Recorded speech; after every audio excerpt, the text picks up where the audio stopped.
I met Dubois, and I was saved January the 4th, 1925, when we found this place. And of course, at the time, we were very excited, in a sense, about talking about it, because we heard of Al Capone and all of that this was his hiding place and so forth. But we took pictures of the property when the trees were a little bit taller than what I could hold my hand up when standing up, and very different from now. And the little cabins that we had would sleep, and there's been a difference of opinion as to how many we slept in those cabins those days, but somewhere about 8 or 10 in them. And of course, to do this, we had to go in and do a lot of work, first of all, because they only had 4 or 5 cabins for guests of Al Capone's and his friends or whoever were involved before that. Where with us, we had to have a place for the guys, the place for the gals, and we put them in definitely opposite places. There was no place to have a service. We had to clear the grounds for a tent the first year or two. And then, of course, later, a larger tent was built, and then finally a small auditorium. And in our early days, we took a lot of food and stuff with us to camp, and wasn't all bought and provided there. We didn't have charges that we made to the kids that came. The people just raised enough funds that with each church group for buying food and so forth. We got government surplus, which was cheese, big old cakes of cheese from Wisconsin. And I remember we had to go buy a half a cow the first day, and they would cut it up and different things for our camp. And of course, our camp store, kitchen, I mean, was just one little room, and the storage place was less than that the first year, and the first 2 or 3 years anyway, maybe 4 or 5.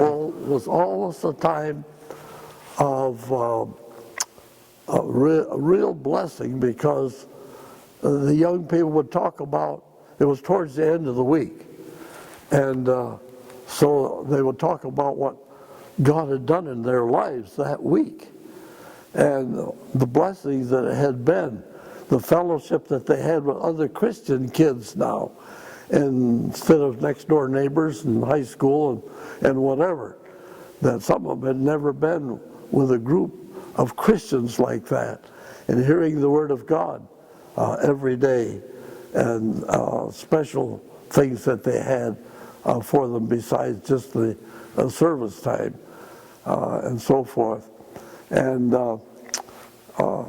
actually, they'd have talked all night if we hadn't cut them off finally, because they were just fired up. But the good part of that was that they went back to the churches and had youth night, and it really stirred the people up. And it was a real blessing, because those kids meant business, a lot of them, when they went home. They really, their hearts were blessed. And I thank God to this day for those days, even though they were more difficult.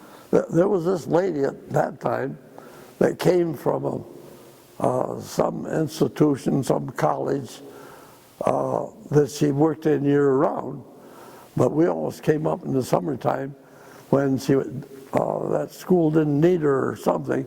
Anyway, she came every year that we came up, and one day we had those big old cinnamon rolls. Boy, I'll tell you, they were good. They were great. And I understand they still have cinnamon rolls, so I guess what nicer thing can you have? It just is amazing to me what God has done here. It really is. I can't believe it. All this, the trip that you've taken me to, and to go to all these different buildings and so forth that I see now, is just tremendous. And it took a lot of work from the very beginning, and it isn't through. You are serving as a camp, many more people in a different way, far better organized than 3-4 preachers that just trying to do it. But it was just the beginning. And God has blessed it in a mighty, mighty way.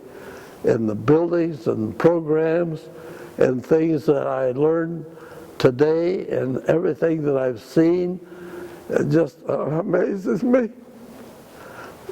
I'm sorry. But God does mighty things when it's His program. And I'm just glad to have been part of it in the early days and to see it grow this way, because that shows that God is in it.